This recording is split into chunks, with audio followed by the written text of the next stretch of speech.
has a population of 1.2 billion people and counting. Now imagine an infrastructure that caters to the needs of this growing population. 1.2 billion people who are traveling by road, rail and air. It is estimated that the Indian rail network is one of the largest networks under a single management. It's also the fourth largest rail network in the world. Roads are a popular form of transport, but railways are a lifeline. Hello and welcome. I'm Manvi Dhillon and you're watching DuPont Presents The Power of Shunya, Quest for Zero. And today we're on a quest to find out what ails the transport sector and what we can do to improve it. We'll explore how critical lifelines of the country are neglected and ignored, and how the miracle of science and technology is ushering in a transformation.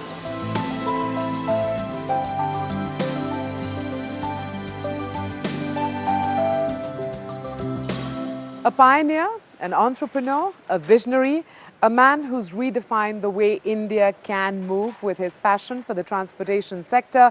Chetan Beni, thank you very much for joining us on the show. If you had to say these are the top 3 or 4 challenges for transportation in India, what would come to your mind on that list? I think the first part would be pollution. I think it's just not sustainable today the way we are, and that needs to change. The second is a set of infrastructure. We need hygiene. We need better roads. We need better infrastructure for people to build on the transportation side on this area. A 3 is a significant shift in the efficiency of usage. Energy usage is very expensive today in the country, and if we're going to change the country in this area, that cost structure has to come down. And the 4th, I think, is connectivity. It's part of how we build the GDP. If I think of rural India, urban India, the connectivity within our cities and throughout the country is very poor.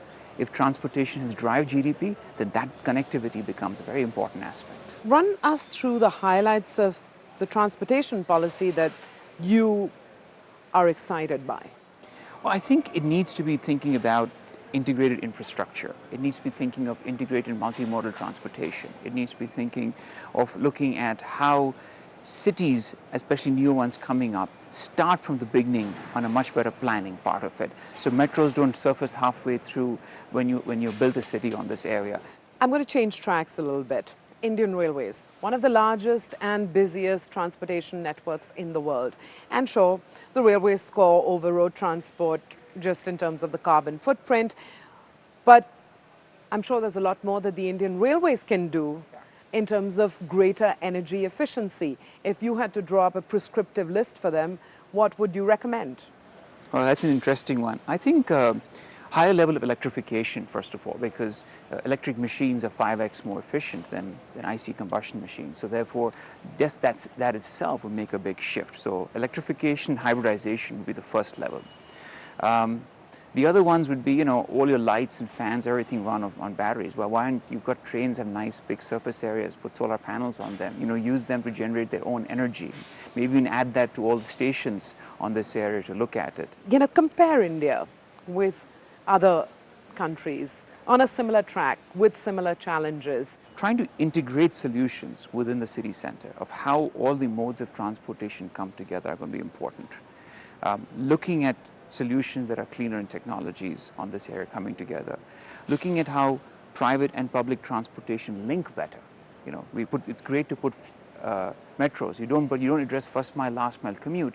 You don't have a solution for a person. So I think it is these aspects where we've done things in bits and pieces, which now need to start to integrate together to really make a difference when we think of transportation. This show is The Power of Shunya, Quest for Zero. What is your vision for Shunya when it comes to transportation in India? It's about zero wastage. It's about changing efficiency, right? It's about zero pollution on this area. It's about using nature's in its form of energy as we look at transportation. The Indian rail network is the country's most important transport system. In fact, it's the world's 4th longest and the most used system in the world, shuttling over 8 billion passengers every year over 115,000 kilometers of track. The Indian Railways has been able to deliver on the expectations of 1.25 billion people despite numerous challenges. And the Railways has been able to deliver because it has embraced innovation and technology. Take a look. More than half the population of our country depends on one particular means of transport, the railway network, that reaches almost everywhere, proving to be a lifeline for all of us. The size of the population in this country means that there has been always a challenge how to carry such a large number of people in railways. Now with the economic development, there is also the increase in mobility. Rail tracks, power supply, transmission efficiency, everything needs optimum maintenance. But the ever-expanding railway network not only has to maintain efficiency when transporting the ever-increasing population, but also has to work towards Shunya safety hazards. So this can be done, and this can be done only through modernization. So we can achieve the zero accidents or zero failures of our assets so that the trains can become more reliable. We've just got a sense of the huge challenges that Indian Railways is facing to ensure safety and reliability. Now let's take a look at the science that is working to ensure that every part of the Indian Railways is working the way it should. A transformer is the heart of a locomotive. It's the primary force behind a train in motion. And DuPont's Nomex material makes sure that such a crucial component performs well at all times and enhances its capacity as well. DuPont Nomex insulation paper, how does it score over conventional insulation paper that is used in transformers? Why and how is it different? Two critical parts. One is the higher heat resistance properties of Nomex. The second part, the dielectric strength of Nomex at high heat. So what does it mean? That when there is a high heat in the transformer, the insulation has to stay there. It has to perform its dielectrical properties. When the material doesn't perform at a high heat, the transformer will fail. It can also take the variation of the heat, and also it can go up to 220 degrees centigrade temperature, which is a critical part of the functioning parameters. DuPont's Nomex material has proved itself to be an optimum and sustainable solution for the environment in which the locomotive transformers operate in India.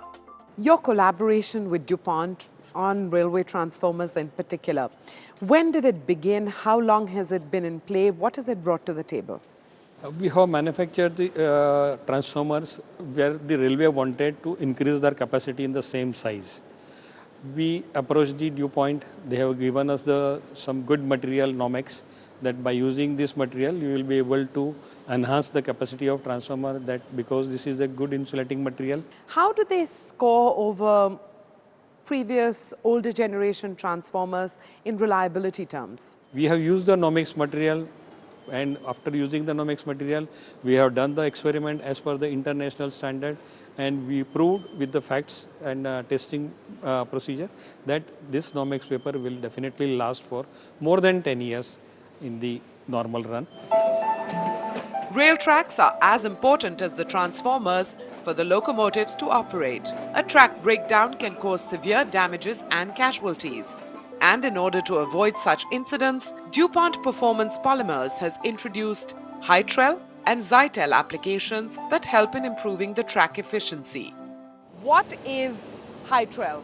So Hytrel is a thermoplastic elastomer. So in very simple terms, it's got all the properties of rubber, but it's a plastic. So when you look at the properties, it's got the compressive properties of rubber, but it doesn't have some of the disadvantages that come with rubber, like cracking due to aging.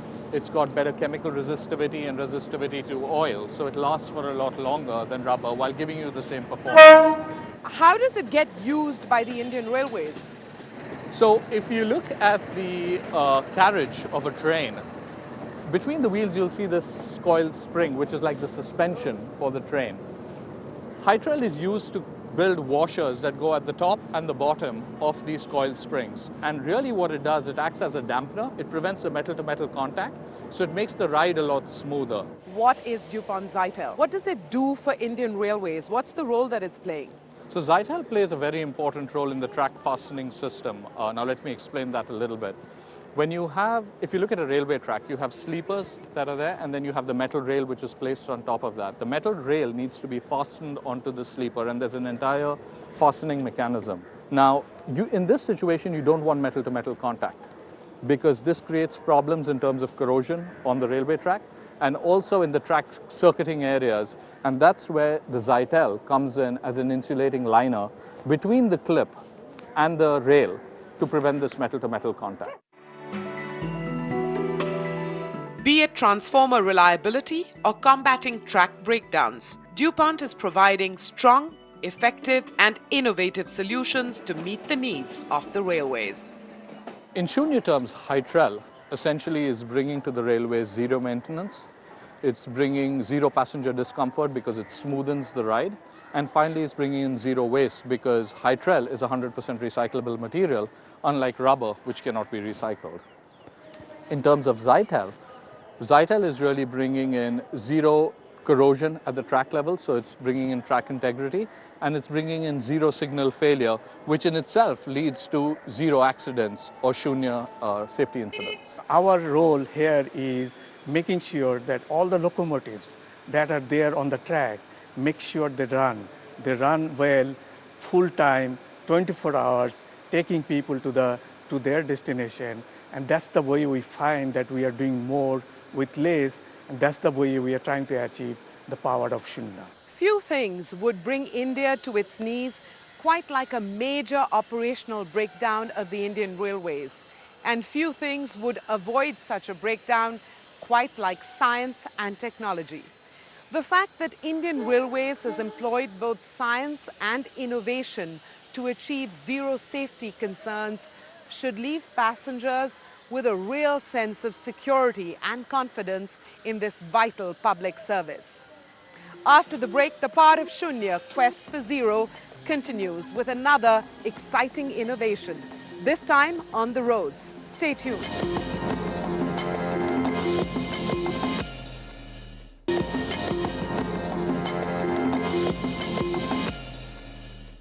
A busy road like this is a lifeline for people in a city.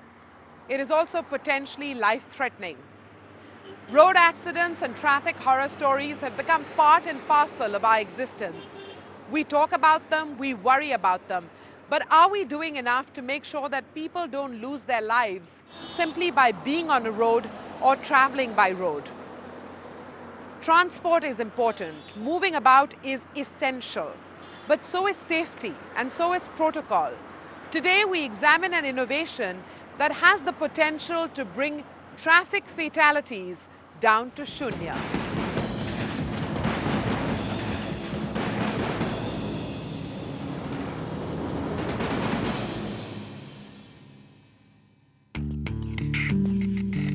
More than 231,000 people are killed in road traffic accidents in India every year. 50% of accident victims are pedestrians, cyclists and motorcyclists. 95% of accident victims do not receive timely medical care in the critical moments after an injury. If you're driving at a speed, there is always a chance of a head injury, and that is what is fatal. You need to be there within 10 to 15 minutes. If you don't, minor injuries become serious injuries become fatal injuries. Aiming to encourage riders to wear helmets and also reduce the gap for critical care in case of an accident is this committed startup, Technoplanet, incubated at the Manav Rachna International University in Faridabad. What made us think of it is the fact that we believe that most uncoolest things with the Tadka of technology can be converted into coolest ones. Safety and wearing helmets specifically are considered to be really uncool according to Indian mindsets. So that's the thing we are trying to change. We are trying to add a few more reasons for the riders to wear a helmet.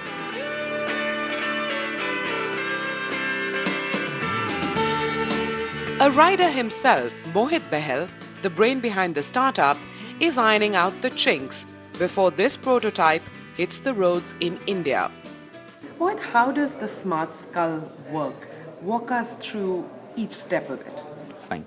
So firstly, when the rider has to put on the helmet, firstly he has to switch on the device. Fine. So once the device is switched on, now we have the application in the phone. Fine. So you just need to connect the smart skull with that application. So when I'll press the button, so it's get connected now. Fine. So I'd also inserted 3 emergency numbers in the application, like here. Fine. And now, if I had met with an accident, fine, the helmet is going to sense all the possible scenarios in an accident. Like now it has received an alert. So now it gives a 10 seconds prompt to the user. So if no response has been received by the application, it sends the alert to those 3 emergency contact numbers plus the emergency responder. I wanted to get a sense from you on how the smart skull decides that this is worth an alert. How does the smart skull behave almost in response to an accident-like situation? So basically there are 2 criterias. One is the occurrence of an accident, but not an head impact. Fine. So in that case, it basically senses the orientation of the head of the rider. So if I met with an accident, basically I'll fall down. And in that case, there are certain orientations of my head, fine, like this or that. So it sends the alert in that case. Another case is that when it receives an impact. Fine. So in that case also it sends the alert. The Smart Skull application rests on the bedrock of Rescue Life, which is a complete emergency life support system on a mobile phone. Your relative has met with an accident. Please check your inbox for details or continue with the call.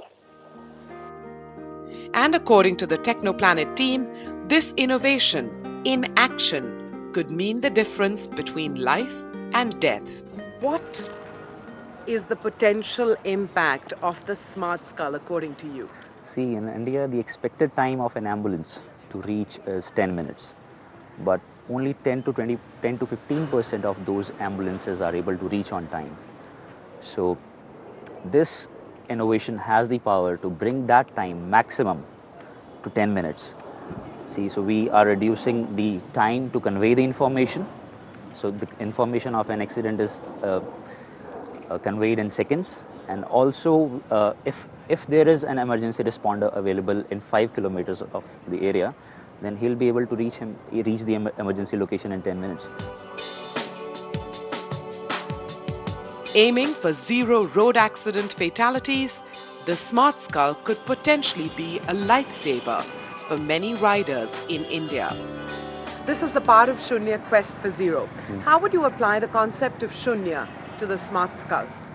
See, this innovation is done to really bring the delay in reporting an emergency to 0. And this is how we are trying to reduce the road fatalities to Shunya. On congested roads in India, this application could indeed be a game changer. We're back with Chetan Meni to take stock of innovations in transportation in India. What kind of specific things would you like to see happening in India? And I ask specific because there is some level of innovation underway, but where do you think specifically innovation must be accelerated? Which areas so that we can really have a transformational effect here in India on transportation? So I would start first with product. At product, we want more electrification, we need better batteries, we need better lightweighting, we need more energy efficient materials, which will make our transportation solutions much more efficient and zero pollution. We then need to look at solutions around city centers. How do we connect them? So multimodal transportation systems. It would be nice to have an Android for a city. Here is the open architecture of a city. I plug in my transportation, my trains, my car share, and if I want to go from point A to point B, I need to press a button, and it tells me the best way to get here at this time is use a car, and then use a metro, and then use this, and get there and walk the last 300 yards. Now that kind of integration creates a level of software on this area. From a slightly different angle, I wanted your views on what you see as the scope for renewable energy in transportation in India? So India produces around 31,000 megawatts of renewable energy.